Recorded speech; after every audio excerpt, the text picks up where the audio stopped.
This podcast is part of the Shareable Podcast Network. Learn more at shareable.fm. This podcast is Shareable. I'm your host, Jeff Gibbard, commonly known as the world's most handsome strategist and professional speaker. I'm also a superhero. Make sure to subscribe so you don't miss a single Shareable episode. And that's it. That's the intro. Short and sweet. Let's get to the show.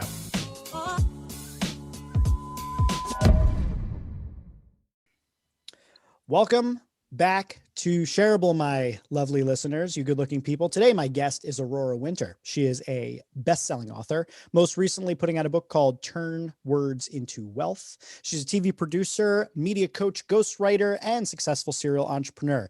Wait, there's more.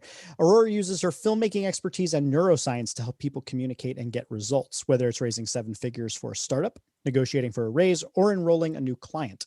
So if you have ever wanted to write a book, which I have just recently done. It's a very, very difficult thing to do.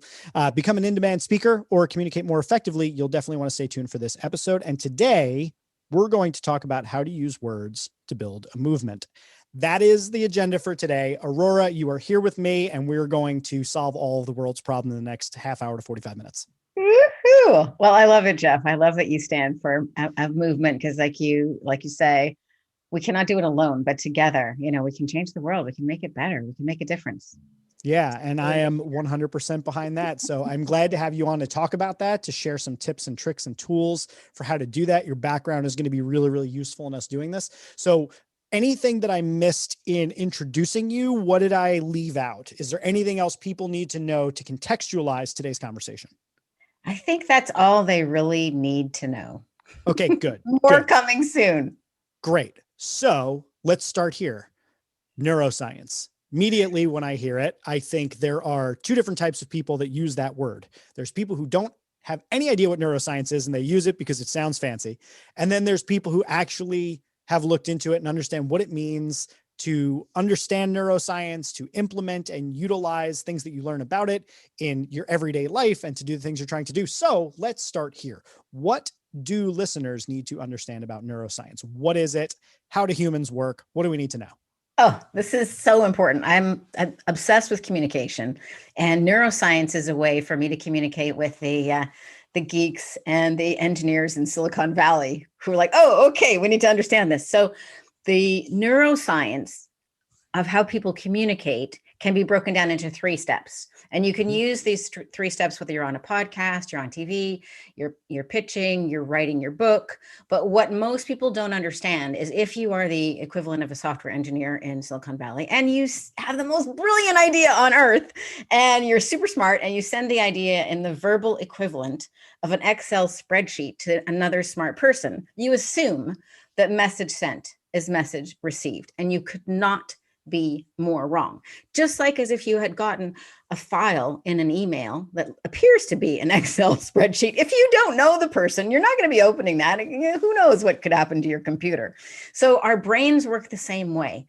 The most expensive thing for us to use is our brain. It requires so many calories and so much fat to just process information. So there's a filtering mechanism. Of course there is, just like Gmail, only it's in your brain. And you need to understand this so that you communicate in short sound bites. So the first step is to understand the Croc Brain. There's the midbrain, and then there's the cerebral cortex. Most of us who've gone way too long to university just assume everybody is communicating with their cerebral cortex. Wrong answer. So first you need to understand the Croc brain, or the ancient reptilian brain. It's looking for something new, something sexy, something to mate with, or something to eat, or something juicy you need to tangle. That's that hook. That's that I've got something for you. Let's start a movement, that you said. Mm-hmm. So just to use neuroscience to explain this, I will make a little image and a story, which is, imagine that you're a knight on your white horse and you've got a very important message for the king and queen. Can you just trot up and deliver it to the king and queen? No, they're not standing outside the castle. There's a moat and there's crocodiles in there. You have to get by the crocodiles. If the crocodiles go, okay, this looks interesting, there's something there, then the drawbridge come down. So then you can trot in on your horse. But are you talking to the king and queen? No. You have to deal with the midbrain, which is all about relationships and status. It's about who is this messenger from? Who sent him or her? Who else has listened to this message? Is this somebody Cool. Who's on a cool podcast like Shareable with Jeff? They must be cool.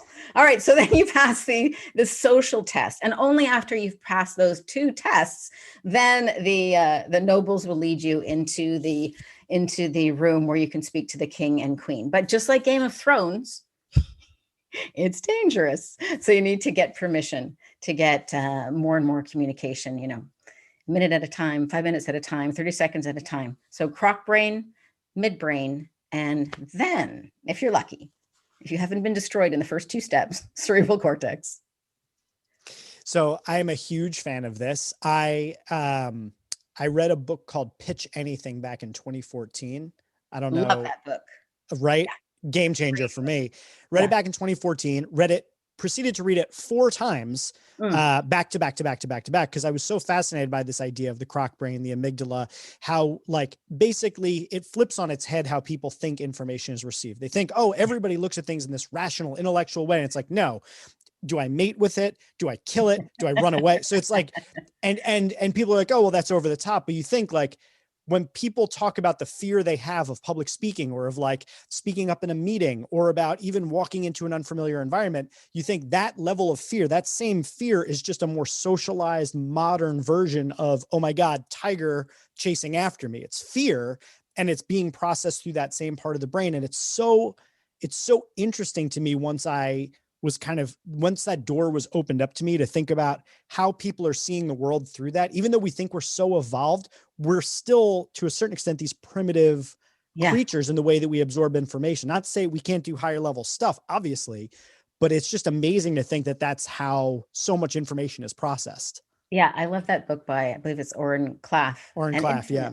Is a great book too by Robert Cialdini. Yeah, Robert Cialdini, a big fan of that one as well. Big fan, yeah. So this is so important for us to understand, because once we know that there's at least those 3 steps, then you can break it down and then it becomes shareable. Whereas otherwise it's just like so much noise. The other thing is, I think we like to think that we make decisions rationally, but we're actually telling ourselves a lie.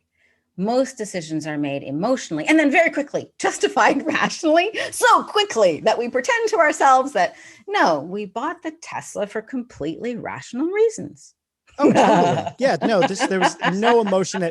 That's actually such an interesting point, just at the highest level there baked into that, is that we assume so many of our decisions are rational when like 90 some odd % of them or more are emotional that we rationalize. Exactly. Well, what's really cool? Give a little backstory. I took my MBA in 2014, 2015, and one of the focuses was neuroscience. So we took a deep dive and had all the gear on our brains and stuff like that. But I used to sell boats. They were about like between $100,000 and $250,000. So it was one of my businesses in one of my past lives.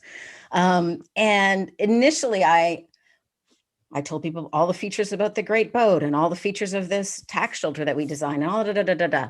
But what I actually realized when I stopped being a university student, being so analytical with all my excitement about numbers, and realized, no, actually people just want an excuse to buy what they really want. They want the boat. The tax shelter or the charter business or the fill in the blank is just a rationalization that we use to ourselves to justify getting the boat, the Tesla, the house, whatever we want. And the other cool thing, this is what I was going to say, is that you can actually not make decisions rationally. And here's why. Go on, say more about that. Because that part I have not heard before, that you can't. I would assume that's minimal number of them. You actually cannot. And here's why. It has to be filtered through some kind of values. What are values? Values are our choices of how we feel, or default settings of how we feel about different things. There's actually not a wrong or a right choice to get married or not to get married, to buy a house or to rent, to buy a boat or to buy a Tesla. There is actually no way to mathematically come up with that answer, because they've tried it with computers. But unless you filter it through values, you cannot make a decision. So our emotions, which sometimes trip us up and can be extremely bothersome things, They're actually how we live our lives, right?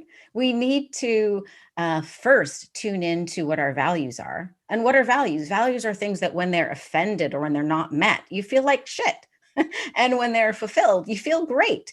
So your feelings are like a compass. And only through filtering through feelings can you make a logical choice. I know, isn't that amazing? No, I love it. And what's interesting about it is that actually just yesterday, I finished watching a video on YouTube by Veritasium. I don't know if you've ever followed that YouTube channel. It's a lot of like science and mathematics, and it talks about a big problem in mathematics. And it goes really deep down this rabbit hole that, quite honestly, like if we get too far down that, we won't get to the rest of our stuff. But I'm going to send it to you. And it matches up because we tend to think of rationality and logic as these sort of perfect structures, but even math isn't a perfect structure and has issues where there is not a perfect solution to everything. Sometimes math falls apart. So it's fascinating. I'm going to send it to you. I feel like you're really going to love it. You probably geek out on this sort of stuff like I do geek out on this kind of stuff. Send it to me. I love it. I will. So I want to go back to your spreadsheet example, because in my book, The Lovable Leader, due out January 2022, I talk about communication as being like the leader's most important tool. And I'm probably sure that you agree with me on that. Absolutely. And I posit that communication has really three different functions. There's to inform, to influence, and to inspire. Those are the three eyes of communication that you can accomplish with. And I would say that the most important thing about communication is clarity, that essentially when you are sending a message, you want to do everything in your power to ensure that the intent that you send it with and the outcome that you're looking for it to have is what is received. So your example of the spreadsheet is very, very pertinent because when I receive a spreadsheet, I'm like, I don't know what I'm looking at. Like it makes my head hurt. And that's why I think there's such power in story, and why story is such a great connector between two people, because it allows us to bake in things like values, like you're talking about. It allows us to bake in things like outcomes and objectives and movements and things that we want to accomplish. So I was hoping we could talk a little bit about story, because I know that that's something that you talk about. Actually, I have a number of things in our early correspondence that like triggered for me some like, oh, we have to talk about this, for instance. And this is what I want to lead into the part about story. In our correspondence, you wrote, words are the key to launching movements. And I am just so interested in that statement because I'm a big fan of words and communication. So let's talk about neuroscience and story and stories and movements and how all of these things fit together. So can you kind of give a primer on taking us out of neuroscience or continuing on that thread into the importance of story in leadership, movement building, and just generally living a better life? Absolutely. Well, stories are the DNA of humanity's wisdom. Stories are as important as the double helix of the DNA. We have gotten so in love with data that we think everything can be crunched as a number. But people don't remember numbers. Numbers don't stick in our heart. And as we mentioned, you cannot make a value decision. You cannot make the correct choice without filtering through some kind of value. And so stories stick in our hearts and people remember them. So they're the best way to launch a movement. And so, you get really clear. You've just finished writing your book, The Lovable Leader, inform, influence, inspire. So that's snappy, right? We can really remember those 3 points because of the alliteration. But I might not remember those 3 words tomorrow. But when you tell me a story about how, you influenced somebody or somebody influenced you, I will remember that story. And here's a quick way for everybody to really notice that this is correct. How many people listening to this right now can remember all 10 of the 10 commandments? There are only 10 versus how many stories can you remember from the Bible? Point made. Most people cannot even name half of the 10 commandments, even though probably they were drilled in multiple times. But most people know many stories from the Bible, right? We remember the stories. And when you talk about movements, I'm going to hear your movement. I want you to share a bit more about your movement, although maybe we could save that. People connect with the reason of launching a movement because of stories, right? Tell me about the movement that you would like to launch, that you are launching. Yeah, so I want to talk about that, but I first want to come back with just one quick thing about that as a follow-up question. So stories are a pathway to building movements, are we talking about telling people stories to believe in, or telling people stories to live into? You see what I'm saying? So like on the one hand, so this, I'll answer your question now, and then maybe that'll help to illustrate it. I could tell people a story about a world that is better because there are more superheroes in it. And I could explain to them what it means to be a superhero and what those values are.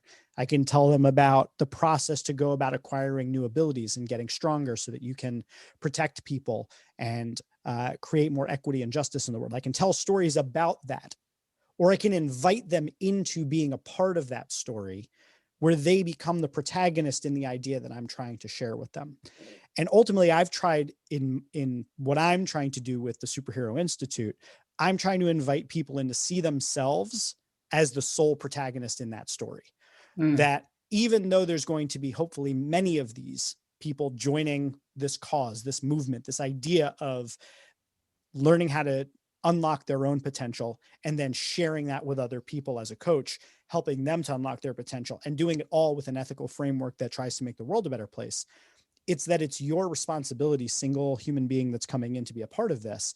And I want to talk to you about what's important to you and align that with the values and the goals of what the Superhero Institute is about. So we're a tool for you to tell your own story about changing the world. See what I'm saying? So like, I think when we hear story, whenever that comes up in storytelling, it's come up on this podcast a bunch. It comes up in marketing conversations, sales conversations. I think it gets a little bit buzzword bingo for some people. They're like, oh, storytelling. But when we talk about it from like a neuroscience lens, and when we talk about it from movement building type of lens, we really have to see that we can't do any of that without story. Like we cannot transmit data to one another in binary code of ones and zeros. And in order to get people excited about doing a thing, they have to be able to see themselves in it. So when I think of story, I'm typically thinking about how do I touch somebody else's identity? How do I get into what makes them tick? Specifically, not about what's important to me, but tying what's important to me with what's important to them. Right. And without a story, there is usually no emotional charge.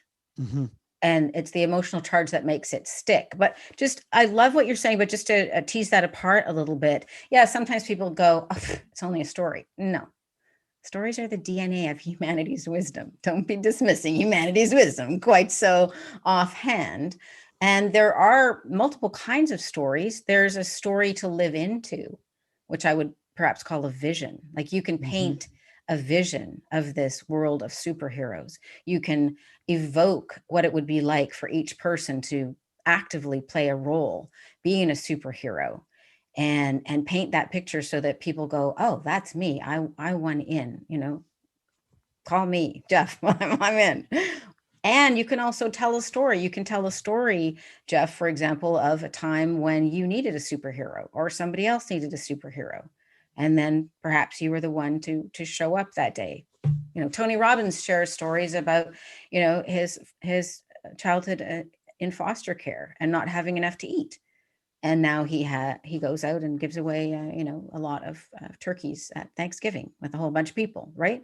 But it's the story that makes that land. So in terms of launching movements, like one of the movements that I played a role in launching was to really change how people think and talk about and recover from grief. And I have my own story. My husband died suddenly beside me, in front of me. Our son was only 4. And as you can probably imagine, I was devastated and heartbroken from that circumstance. So I struggled for many years, actually, to recover. And when I finally did recover, then people said, how on earth did you do that? How did you go from heartbreak to happiness? Because I want that. I want that smile that you've got on your face.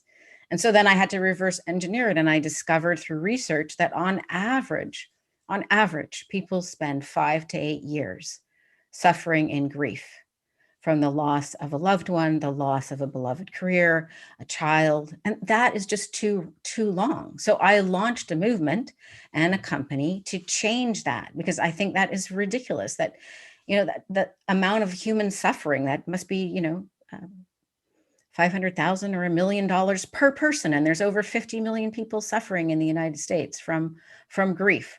So that would be like a quick example of combining my own personal story, because I think our own stories are what we have to share. I like that stories are a blend of humanity and expertise. So there was humanity in there. My husband died right in front of me. Son was 4. Okay, I could see in your eyes an emotional reaction. But then there was data, 5 to 8 years, how much suffering, people are 50 million people. So there's expertise. And then there's kind of a call to action, like, this is wrong. Let's do something about this. Let's, organize. So, and I trained coaches to do that at the Grief Coach Academy. And, so that I don't know if that is answering the question, but I want you to say something now. Yeah. So what occurred to me is that the part of that seems like the not so secret ingredient is the empathy, right? So that empathy, the connection between the story and the movement is the empathy in that story, right? So hearing what you've been through, you immediately think, oh my God, put yourself in that position. Think about what that must be like. You try to imagine what that must have felt like and how to move on from that. Right? And like, that is a deeply human experience to be able to map on somebody else's experience to yourself, or at least attempt to. And then that becomes sort of your ticket to be able to creating a connection around an experience that somebody else hasn't had. And it leads me into like the next part that I wanted to go to with this around story and around neuroscience and all the things we've been talking about here, building a movement, whatever. This is the thing I think about all of the time. And I am so curious to hear how you would respond to this. But as I have learned more about how the brain receives information, as I've learned more about how to be a more effective communicator, as I've learned more about the structure of story and how to use it in pitches and in conversation and in emails and everything, I found that I, wind up having a lot more success in what I'm doing. And what occurs to me time and time again, it crops up and goes away, is at what point does this become manipulation? At what point does utilizing empathy, for instance, and causing somebody to empathize with your situation veer off into, that fine line between influence, persuasion, and manipulation? Like, where does that line exist? Because sometimes I think to myself, I like literally will walk into a room, like a meeting or something, right? And I know exactly how to own that room. Not every room, but there are a lot of rooms that I can walk into and I'm like, I am going to dominate this room. I'm going to own this room. I'm going to be everyone's favorite person. I'm like, and I think like that. And I think, Jesus Christ, Jeff, are you a sociopath? Like, I look at it like I'm looking at the Matrix, like I can see the code, right? And I know exactly how to connect with another person. I wonder, at what point does the ethics of knowing how other people work begin to kind of get a little shaky, right? So I'm curious, because you're deeper in this than I am. And I'm curious how you stop yourself from being like, haha, I have the code. Okay. Well, for most people, present company accepted, I think worrying about manipulation is just an excuse for not mastering the skills. Okay.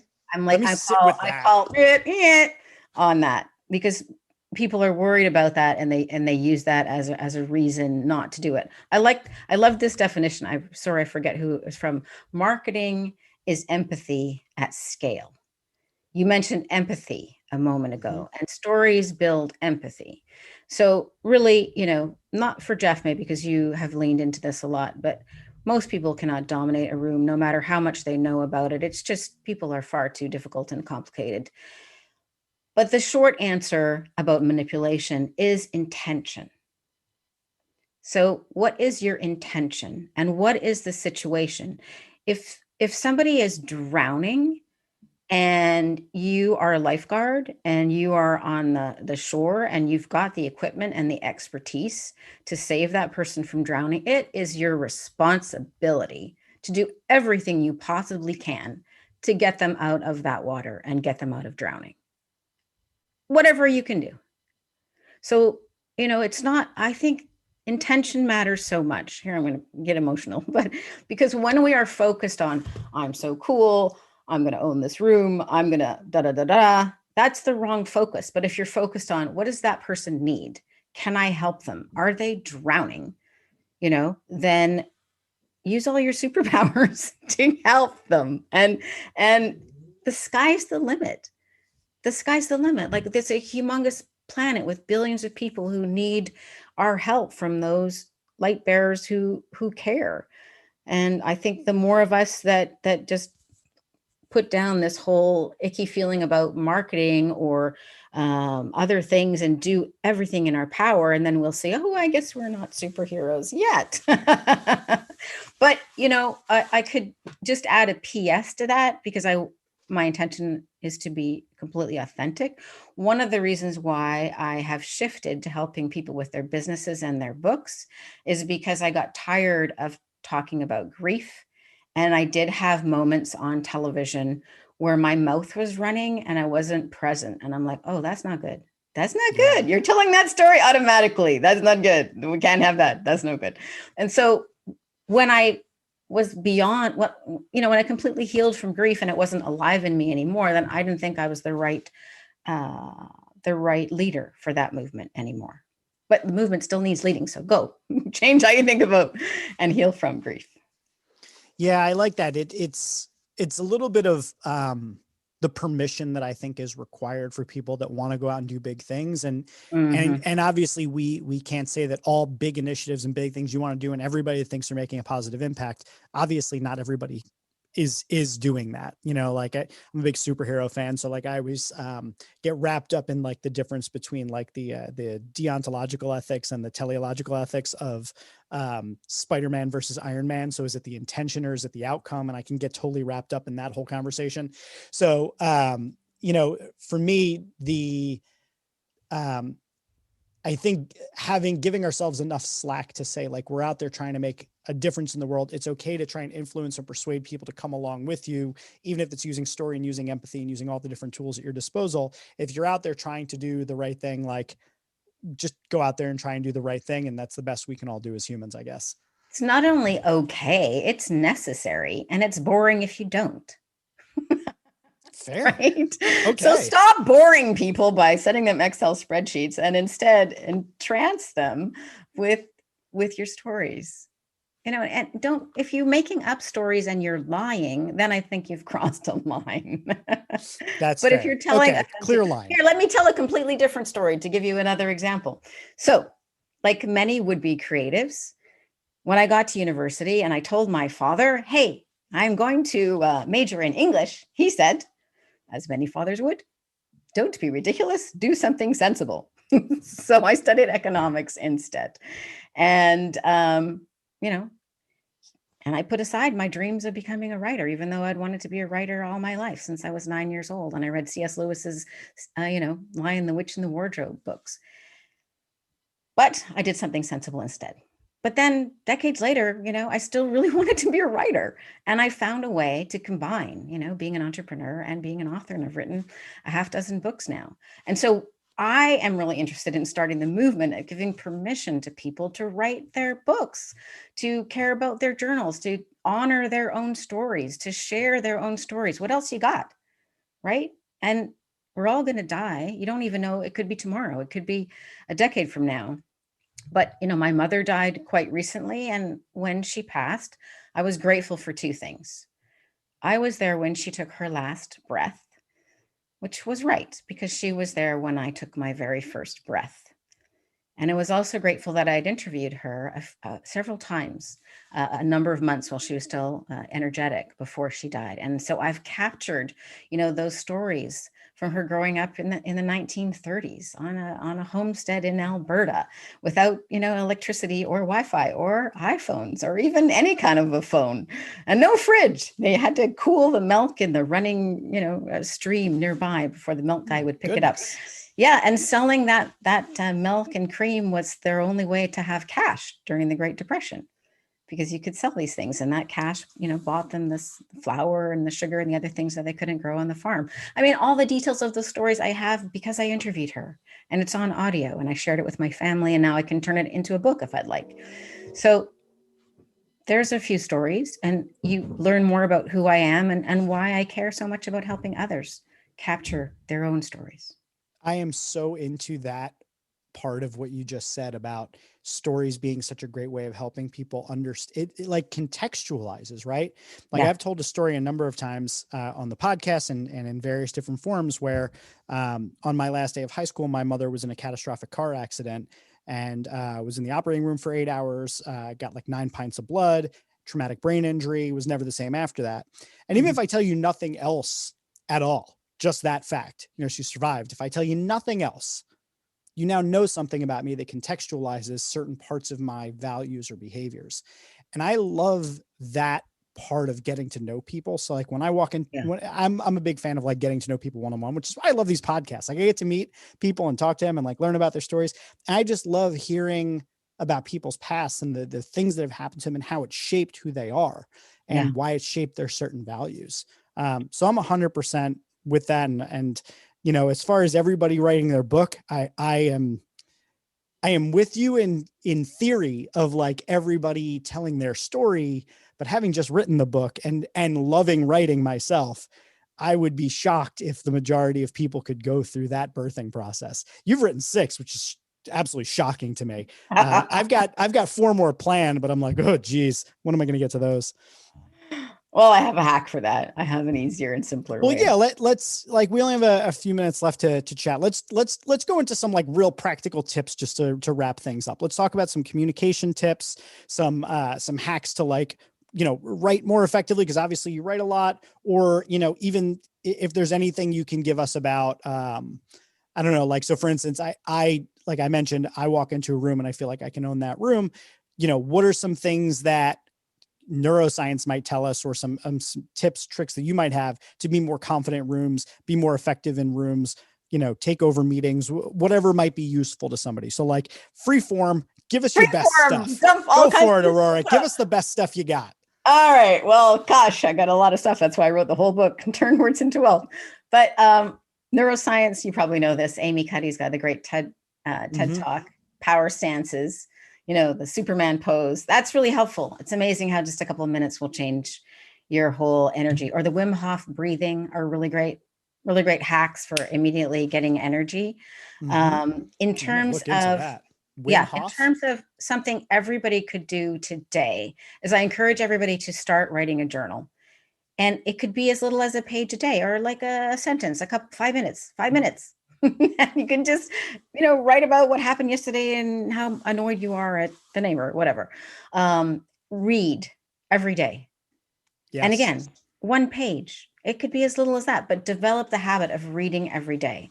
And then the third habit that I urge you is what I call radical review. So I'm calling it radical reading, radical writing, and radical review. So you're jotting in your diary. It's only for you. It's not for publication. You're not writing a book. You're just writing.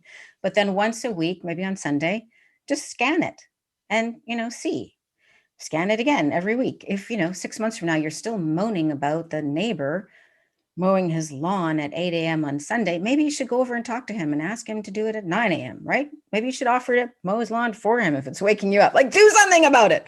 So what I noticed when I read my diary, I noticed all the prayers that had been answered. And I wasn't properly grateful because 6 months later, I'd kind of forgotten that I'd prayed for something 6 months earlier. But when you actually review your life, you'll see all the miracles that are unfolding, or you'll see all the trouble areas that you could take action on.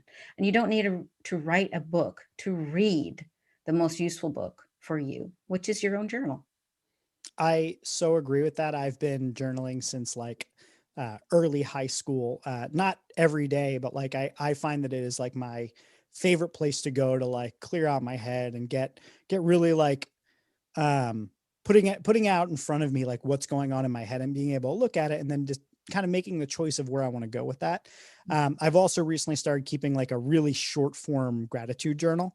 I don't do it every day, but I find more often than not, I'm like, I want to put an entry in there, but I'm like, well, I'm just grateful I have an awesome wife and an awesome daughter. And like, there's probably about 30 entries that say basically that.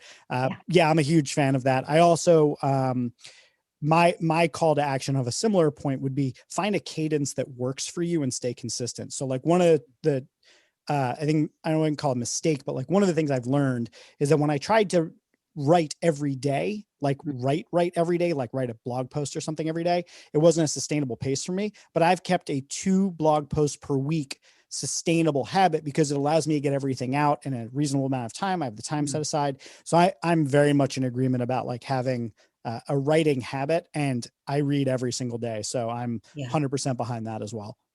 And Stephen Kotler is my go-to expert for the neuroscience of flow. He's got a bunch of great books, and there's like 21, I think, or so things you can do to enhance flow. 90-minute blocks of time is one, cadence is another. So Yeah. you can check out any of Stephen Kotler's books. Ooh, can I tell you my tip for flow? Yeah. So I have attention deficit issues, and I tried all different things throughout my life to like deal with it. And one of the things that I found is that the other side of attention deficit is like this hyper focus, right? So if I can just get myself into it, like flow for me is like I can accomplish in 6 hours, like what would normally take like 30 or 40 hours because I'm just working at hyper speed. But the trick is like how to get into it. So what I discovered was somebody recommended to me doing the Pomodoro Technique. So here's what I discovered. The Pomodoro Technique, the 20-minute work, 5-minute break, 20-minute work, 5-minute break, that whole thing. What I tried when I tried doing that and I tried following it to the letter, it fell apart because I would get to the 5-minute break and everything's broken. So what I started doing is I start a Pomodoro, I work for 20 minutes, the alarm goes off, I shut it off, I put away the timer and I just keep going. So it's like all I need is like the kick just to get the ball rolling. And once I'm 20 minutes into a thing, I'm like good to keep going for like the next 10 hours. So that's my hack is like, it's not quite a Pomodoro. It's more like a palm. And then I just kind of, you tricked yourself into starting. I'm the same. Yeah. Yeah. Cool. Okay. So we have similar stuff. Exactly. All right, I got to check out this Wim Hof and the book you mentioned. I got to check that out. The Science of Flow. All right. Final piece of advice. Are there any, suggestions you have for people who want to be more effective at using stories in their life in any area, whether it be emails or sales pitches or whatever? What would you recommend as some starting points to immediately start getting better at storytelling and using it more effectively? I think that the biggest thing I could say, the biggest gift would be to let people know that it's the highest leverage thing that you can do. So we know about the 80-20 rule. Well, if you take the top 20% of that top 20%, it's the 4%, 64% rule, or the 4% of what you do will create the majority of the value. And if you're launching a movement like Jeff, communication is in that 4%. Okay, so it's really valuable to focus on it. Second thing is to know is that most people do themselves a disservice because they don't allow time to master and learn a new skill. They think, I know how to talk. I should be able to do a TEDx talk. I should be able to pitch. And they don't allow any time to learn. But I'd rather that people understand that pitching or storytelling is a lot more like the difference between ballroom dancing and walking that talking to pitching. So give yourself time. You know, when you watch ballroom dancers, that it's choreographed, that they've practiced for hours to make it look effortless. And it's the same with storytelling. Steve Jobs practiced for 3 weeks before the Apple launches. Why? Because it mattered. And so do yourself a service, lean into practicing it, and then tell stories everywhere. Tell stories when you're in the lineup at Starbucks and see when the person glazes over or when they lean forward or when they tear up. Just practice, practice, practice, and then take some training. You can read books about it, like the book that we mentioned earlier, Pitch Anything. Yep. You read my book, Turn Words into Wealth, Stephen Kotler, The Art of Impossible. Practice, practice, practice, learn, learn, learn, and do yourself and the world a favor by becoming all that you can be. And storytelling is part of that. Love it. Love it. We are like so simpatico. We're like celestial siblings or something. You've been a phenomenal guest. I want to give you a period in the show right here to talk all about yourself, shamelessly promote yourself. You have earned the right to just boast and tell people where they can connect with you, where they can buy anything that you sell, or just it's your time in the show. So just go nuts. Tell people all about it. Thanks, Jeff. Well, if people want to connect with me, LinkedIn is actually the best. Okay. So LinkedIn/in Aurora Winter, AuroraWinter. My website is Aurora Winter. My most recent book, Turn Words into Wealth, is available on Amazon, Apple, Kobo, and wherever books are sold. So grab yourself a copy. And what I specialize in is I specialize in helping those people who are up to something. They're launching a movement, they're launching a business, and they are ready to get, VIP executive help with their stories. And then what I do is I interview them. I call it the spoken author method. It's how to become an author without that painful process that you just went through. So I interview people and structure the book for them, and they actually have fun. And then they leave all the hard work to me and my team. So that's something that I really love to do. I've helped people pitch. A lot of people have come to me with a good idea and no capital. And after they've taken my training, they've raised 7 figures of capital, and they've gone from 12 people on their team to 400 people on their team. So that's the difference that a story can make. And some people have written books with me producing them and maybe ghostwriting them, but I can't tell you who. And their businesses have, increased by a factor of $4 million or so. So that's awesome. A good ROI. Yeah. Oh my God. That's so interesting. And honestly, if I wasn't such a control freak, I would 100% use a service like this. But I will say my editor and the substantive process we've been going through of like tweaking and honing it and all of that has been like incredibly invaluable. So I fully support services that you're offering where people can kind of say, I have this big idea. I don't know how to talk about it. I'm not good at the story part or the structure or whatever. Just here's my big idea. Help me make it happen. I just think that, services like that are so incredibly valuable. And it's obvious that you know what you're doing for anybody who's been listening, because this episode's been like freaking awesome, like just jam-packed of awesomeness. So thank you for coming on the show. Thank you listeners for tuning in. I hope you got a lot out of this. I know sure as hell I did. So if you did, make sure that you give us, 5-star rating on iTunes, share it with somebody, tell someone about it, I guess, which would make the episode shareable. Wait, don't leave. If you've never listened to my fancy outro, do it just once for me, please.